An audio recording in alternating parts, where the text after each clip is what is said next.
Anthony Bourdain was planning on writing a new travel book with his assistant, Laurie Woolever, but he passed away in 2018. She's made good on the implicit promise to him to make the book a reality.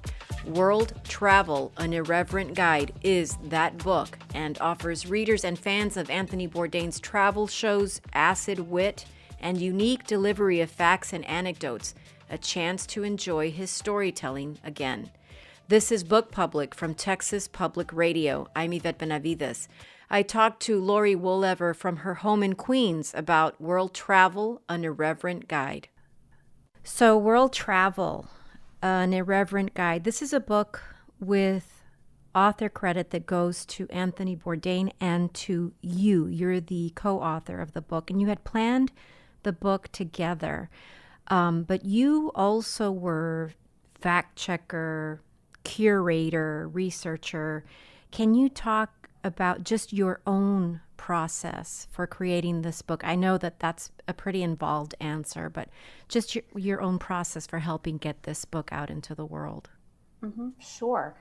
Well, Tony and I started writing the book together, by which I mean we had one very productive meeting, and I talk about it in the introduction to the book, where we sat down and I had prepared a list of every place that he had ever traveled for television. In some cases, travel that wasn't on television, but I knew that he had spent time. And we went through the list and he said, yes, no, indicating which locations he wanted to include in the book. And for those that he wanted to include in the book, he had this tremendous, very detailed recall, in some cases, of places within that location that he definitely wanted to include, that had made a big impact on him when he visited. So that was our first and unfortunately only meeting about the book. I was able to record and transcribe that meeting, and I used that as the blueprint to move forward after he died. And when it was determined that I would in fact continue the book without him, I had access to all of the transcripts from all of the shows that he made over almost 20 years of making travel television. And of course, I had all of his books that he had written. I had everything on audiobook, and I had this wonderful working relationship with him for almost a decade, where we were in constant communication, most times by email, sometimes by text. We did spend time together. So I had my own experiences of traveling to various places with Tony. And I really just immersed myself in all of that material, and using the list of locations that he had decided on, I just went through and kind of built the thing chapter by chapter, pulling in his wonderful writing that he did for television, quotes, things that he said off the cuff. He was someone who spoke almost like he wrote, very precise and very, these wonderful meandering sentences. And so I used a lot of that in the book as well. You'll see there's lots and lots of quotes from Tony. His voice is all over it. I like this feeling as I'm reading the book of the way that you continue Anthony Bourdain's train of thought, or like you're finishing a sentence, the ways that his exposition and your writing mingle and join on the page, these two voices with this wealth of information. I appreciate the uniformity of the entries for each new place. And people will find addresses and information. They don't have to Google because it's right there. It's so thorough and so clear. But part of your role over the long past was to coordinate a lot of things. I imagine as his assistant, those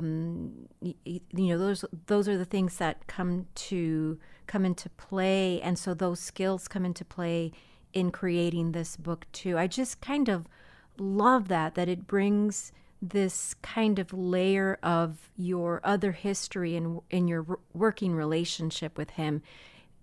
It's somehow sewn into this book. For sure. There was a lot of juggling of details and schedules. Of course, he had an extensive production company working on the ground and working in advance in New York to make sure that everything was seamless when he was making television. My role was almost kind of air traffic controller, talking to the pre-production staff, talking to the staff on the ground in every location, coordinating sometimes with his family, with his publishing partners, with any number of other people who needed his time and needed him to be in a certain place at a certain time. So I did get very good at handling the details, and that's certainly something that came into play with putting this book together.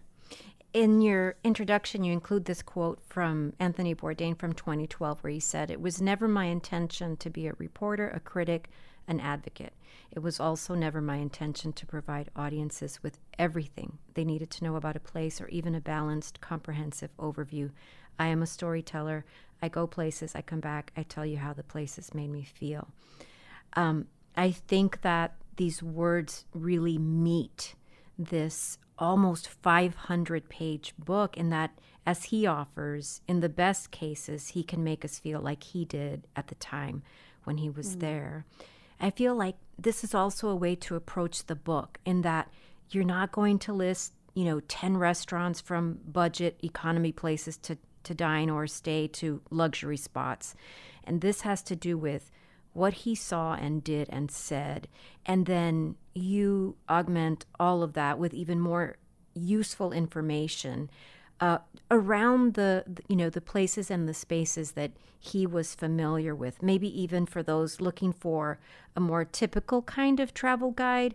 I feel like it serves such a purpose. It's not going to be this hugely comprehensive thing about every place, but I just was so struck by how useful the information is. I mean, beyond just the transcription of the shows that we all enjoyed so much, that made us think that we were going to book the next flight out. But yeah, there's just something about it that I appreciate so much. It's so vetted. In other words, it's maybe that's what I'm trying to get at. Absolutely, you're absolutely right, and I'm so glad that you saw that in the text. He this Tony's role as a television host and as a writer was exactly as he said. He wasn't giving you the soup to nuts sort of service guide to any place. The closest he got to that would be the show The Layover that he did for a few seasons, which was a little more comprehensive and a little more structured, like a travel guide. But it's still, everything was filtered through that unique sensibility that he had. Every location was still vetted by him and still approved by him, and he and his producers really went out of their way to find things that spoke to him, spoke to his sensibility, that shone a light on people that maybe otherwise wouldn't get attention, or in some cases, people that were just doing what they did really, really well, even if that was just making a single sandwich under a bridge in Saigon, or a certain kebab from a street vendor in Helsinki. These things that are humble but distinguish themselves by just being the best in their class, so to speak. Mm-hmm. And he was going to take some time to write a series of essays about the places, right? And then now there are essays in this book, interspersed in the book, by friends and family. How did you decide on those, on who wrote them and what the focus of those would be? Mm-hmm. It was kind of an organic process, to be honest. I had my list of locations, and as I began to work through them, I knew that I wanted to fill in some meaningful way those spaces that were meant to be filled in with Tony's longer exploration and his longer recollections and observations of things and places. So to call on his brother was the most natural thing in the world. And I am so grateful to know his brother, Christopher. He feels, when I speak with him, when I talk to him and look at his face, he's the closest thing that any of us have to Tony. And he has this wonderful recall of times spent together as children and as adults. So there are actually 3 essays from his brother in the book, one about a family trip to France when they were quite young, and then one about New Jersey, where the family spent time when they were young, and then also where they have they did return to together as adults. And then one about Uruguay, where the family had roots that they were interested in exploring a little bit more about that. And so Tony invited his brother Chris to come along for an Uruguay episode. So that one just made all of the sense in the world. And then really it was just, as I began to research and put together each chapter, the opportunity or the need for an essay often just presented itself. I had have a lot of great relationships with the people that made television with Tony. So I knew kind of who the players were on the ground. There's some of these people I had met myself in my own travels, or had just had various interactions with throughout the years. So for instance, Nari Kai, who was one of Tony's producers and directors for a very long time, she made 2 episodes in South Korea, where she was born, with Tony over the years. And in an interview with her that I did for a different project, she was really passionate when she talked about how that experience of making television with Tony in South Korea really helped her to come to terms with her own identity as someone who was born in Korea, moved to the United States, and what it meant to be from Korea and to really embrace her culture. So she had this beautiful understanding that Tony had very much facilitated. And so I really wanted to capture that experience and that gratitude in the book. So each one of them had that kind of an organic genesis, if you will, to that just made sense and just fit in with what I was trying to do with this book. I really have such an appreciation for the illustrations in the book too. It was such an interesting choice to me that there aren't really, photos of, these glossy images of beaches or marketplaces or eating places. But there are illustrations by Wesley Alsbrook. I spent so much time looking at these and admiring them and thinking about them individually alongside the writing. Can you tell us about the artist and the images in the book? Sure. So Wesley's very, very talented, and she did a beautiful job with these. They're very slyly funny. There's little sort of visual jokes in almost all of them. She really captures the essence of Tony in each one of the illustrations that features Tony. She was able to draw me into the cover of the book, which I thought was very thoughtful, and it was, I'm in the background. It's sort of the proportions are just right for the way that things were when Tony was around. And so Wesley, we knew her because she had designed the logo for Bourdain Books, which was a publishing imprint that Tony had started at Echo, which is the publisher of this book. So she already had a great sense of who Tony was and what his aesthetic was and what kind of a message he wanted to put out into the world via illustration. Now, Tony himself was also a gifted illustrator, and as a young man had ambitions of perhaps being a cartoonist. So to me, the illustration in this book just makes all the sense in the world. And it's a much more consistent look than if we were to try and pull up photos from over 20 years, over a number of networks and so many locations, and photos of various quality that were produced on location. I think it would have been an extraordinarily difficult thing, and maybe not quite as beautiful as what we've accomplished here with the illustration. Oh, that and I see what you mean about these sort of, with a little wink. Yeah, there's something to them for sure. I heard Bourdain say once in an interview that he himself, for all the traveling he's done, didn't really like travel books, but this one certainly seems different to me in that it carries this sort of implicit trust that he had in you to do this work with him. I just feel like all books are miraculous, and then to see this one out in the world seems like miraculous on a different level, and it has to do with that trust that he had in you to do this work with him. I mean, his own words about these many places all over the world are here, the voices of others who were also in these spaces. So it seems to me that there's this void that starts to be filled in, and then some, for so many of his fans and for so many people who admire him. This book seems like a kind of a promise fulfilled. And I feel like from reading about you and reading your bio, if anyone was going to make this book happen, it had to be you. So how does one become an assistant, for starters, to Anthony Bourdain? Can you share a little bit about that story? But then it was just so interesting to kind of read about you and piece together how you got from that point to this point where you are now talking about this, this book. Mm-hmm.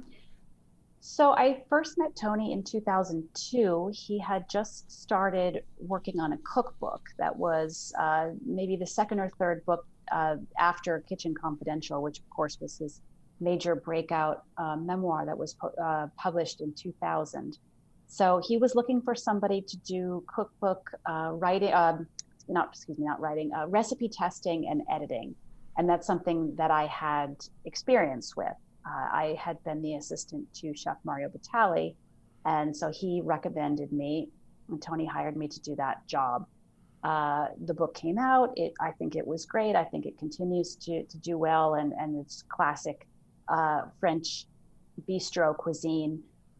Tony's television career continued to take off. I went my own way and did some work as a magazine editor and as a private cook.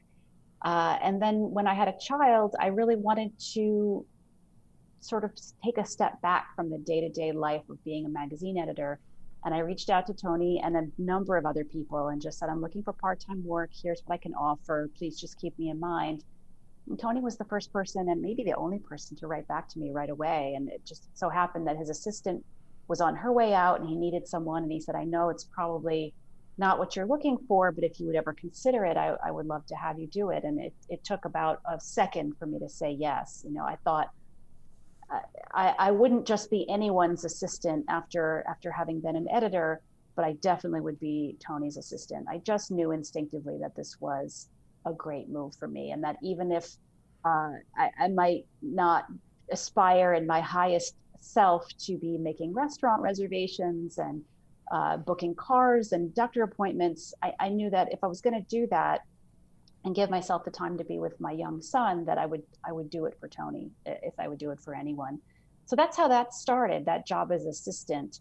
And he knew that I was a writer and that I had ambitions beyond being an assistant. And so right away, he was sort of helping me find things within his world that kept me engaged on a deeper creative and intellectual level. Shortly after I started working for him, he started his book imprint, and I was recruited to do some line editing for books. And eventually in 2014, he asked if I would like to help him write a cookbook. Of course, I said yes again. Who wouldn't want to do that? And so we worked together for pretty much all of 2015 and into 2016 on the book Appetites, which came out in 2016. And that is a collection of, again, recipes and dishes that are very much from Tony's point of view. It's a collection of things that he would make for his family, greatest hits from his restaurant career, some of the wonderful things that he learned and tasted out in the world, traveling for television. Just a very, very personal book, but also one with a lot of practical application. And so once that was out in the world and done, we sort of said, well, what's next? We work well together. I certainly was looking to continue to do this type of work, to feel like I was working as a writer. And so we came up with this idea of the travel book and gave it a good start before he unfortunately died. And that's where we left our partnership. You have such impressive writing credits, the New York Times and GQ, Food and Wine, and the list goes on. You also co-host Carb Face for Radio, which is maybe my favorite name for a podcast. And it's a fantastic podcast. It's great. I read that You're also working on an oral history of Bourdain's life. But before all that, as you said, you've been a private cook, a recipe tester, a farmhand, I read. You don't strike me at all as a dilettante. I see instead the ways that these roles intersect. I mean, it had to sort of, this trajectory had to be what it is. And then my sense was that these roles actually are so interconnected for someone maybe living in New York City. I don't know. I feel like you have to bring all that to bear in doing such a mammoth project, not just like this one, but just to be able to coordinate, I imagine, those kinds of details for somebody like Anthony Bourdain doing these television shows and so on. It just seems to me like, I don't know, a kind of a fated thing for you. It just seems so interesting and so magical. So the pandemic. Isn't it something that, as this book is gestating or is baking or whatever the metaphor could be, there's a pandemic that brings to a screeching halt at borders. What were you thinking, in 2020, not just about the book, but about travel? Was there ever a moment where you were just like, I don't know if we're ever going to get out of here again? Absolutely, absolutely, and it's still, I'm not yet comfortable. I'm starting to think about travel, but I'm certainly not booking any tickets right now. But yeah, it was. I really felt like what a cosmic joke that I have this book coming out. It's in production. We're doing copy editing. This time last year, and it's all about getting people to travel and appreciate and love travel. And here we are, absolutely stopped from doing that. So it was a hard couple of months to sort of wrap my mind around what it might mean for this book. Now, I knew that HarperCollins wouldn't not publish it, but would we, how would we position it? How would we make it relevant to people? And fortunately, the timing has turned out. We were patient, and now it's coming out in the spring. And again, the pandemic is not over, but now people are getting vaccinated. There's this sense of we are moving forward out of it. We can see the light, and things are starting to open up. And there's been so many lucky coincidences and lucky strokes of timing in my career. One of them certainly being needing a job like the one that Tony had available to me when he had it. So I like to think that this is just another one of those really lucky coincidences or higher power interventions or whatever you want to call it, that people are desperate to travel again, and are, even if they're going to wait another year, they're starting to daydream. And so this is the kind of book, hopefully, that people will gravitate toward, just to get their minds open again to the idea of traveling and getting out in the world. Or if a lot of people can't travel. My mother, for instance, can't travel because of a medical condition. And for someone like her, Tony's shows and now this book are a way to learn about and in some small way experience these places all over the world that Tony went to, learned about, tasted, smelled, lived in, and brought his stories back to share. So it would have been great had there not been a pandemic that slowed everything down. But at the end of the day, like a lot of things, it seems to have worked out all right for us. Yeah, I've read here and there, on blogs or even friends, people speculating about what Bourdain would have done during the pandemic. But I think that a book like this, emerging in 2021, comes with some pretty impeccable timing, as you say, and that right now, 1 year after the world shut down and we all kind of thought, well, that's it, is picking up. People are getting vaccinated. People are much more hopeful about the world opening up again, and they are heading out more and more and making plans. And I feel like Like, yeah, so like your mom, like my mom, for instance, too, is a she is a huge Bourdain fan down there in Laredo, Texas, and Anthony Bourdain has filmed a show in Laredo, Texas, where he Mm-hmm. went to an Asian fusion food place and not a Mexican food place on the Mm-hmm. border. A lot of fun. Um, but I digress. But this idea of kind of vicariously moving through these spaces from um, this person who knows a lot about traveling, and then through the exposition, what you are also bringing to a project like this. I just feel like, yeah, there's a lot more hope, and there's this convergence, as you say, with the timing of this book. So even if people aren't maybe going to head out in May or Mm-hmm. even June or something, that here's a book like this for us to be able to go back to what we used to think about.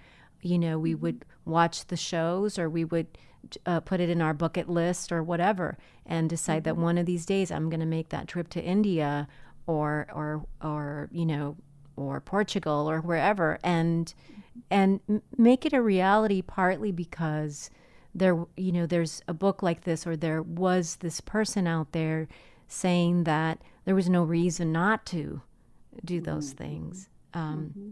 I was watching some old videos of Bourdain on Letterman, and it occurred to me that as his career was just taking off, I mean, when he was around 44, up to that point, he was not a world traveler. And the world No. travel came much more fully when he was in his 40s and 50s. But it just seems like even in those early days, whatever the formula was, the fixers and the editors and the rest, he really was like this incredible endorsement for travel. Mm-hmm. In the way that this book is, that it's not this exhaustive look at a place, but that he and you will tell us a story that makes us think, if we don't get online and book this flight right now, we're going to miss out on something pretty good. Mm-hmm. And I feel like this is exactly what this book does. What's one place you'd really like to go when we get on the other side of this thing? Well, I mean, there's a long list, but I went to Vietnam with Tony in 2014. It was my first time on the ground in Asia, and it was really, really special. We were only in the central part of the country. We were in the city of Hue and a little bit on the outskirts. And I would really like to go back and see Hanoi and see Ho Chi Minh City or Saigon and go up into the hills of Dalat and really see the rest of the country.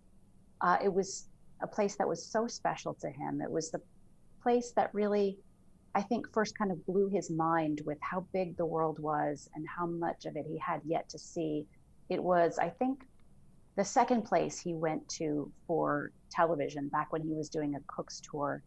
And uh, and it was so special for me to go there, my first time traveling with Tony and the crew, and to see how much he loved it. And he had been back to Vietnam so many times, and his level of comfort and his willingness and ability to share that with me. He said, whenever they're not filming me for the show, and you can ride on the back of the scooter with me. So I got to ride around on the back of the scooter with Anthony Bourdain in Vietnam, and I just thought, I can't believe this is my life. So I'd really like to get back. Of course, it's tremendously bittersweet that it wouldn't be with him again, but I'm so grateful that I had that first experience, and I learned how to, for instance, cross the street. They don't have, at least where we were, there weren't crosswalks and little walking man flashing lights, and you really kind of have to take your life into your own hands when you're crossing the street. And I'm so grateful to have had that experience with Tony for the first time. And also Rome. For this book, I went to Rome to do some research and to do some updating for the Rome chapter. But it was a very, very quick trip, and I really would like to go back once it's safe and spend a good long couple of weeks there, as much as I can afford, and as much as I can, as long as I can possibly stay, and really just kind of soak up everything that I saw kind of at a run. I'd like to go back and absorb it again at a more leisurely pace. So those two are at the top of my list, but it's a pretty long list. You know, I come across these Bourdain memes that people post on social media with these quotes from him about why we should travel and how it opens up our minds in some pretty amazing singular ways, and that we can all actually do much more with this idea of empathy that gets thrown around, and, you know, people pay a lot of lip service to it, but I feel sometimes like there needs to be real action behind it sometimes. And even as we continue to witness this total lack of tolerance in our world, I feel like this book from you and from Anthony Bourdain gets us to this place of, maybe now as we hope the pandemic might be quelled, where we can turn a page in a book and go from Argentina to Vietnam and say, what a world, and have it mean something positive, and turn to this book as we make our plans to travel again, even if other things have forever changed. Because, you know, people are so traumatized by so many things that have happened in recent years. So even if we're all so forever changed, that we can get back to this idea that, yeah, that we do need to bring down walls, that we do need to get out there, that we do need to eat together and talk to each other and reach common ground, and then that level of empathy that you really might not ever otherwise be able to achieve seems really possible.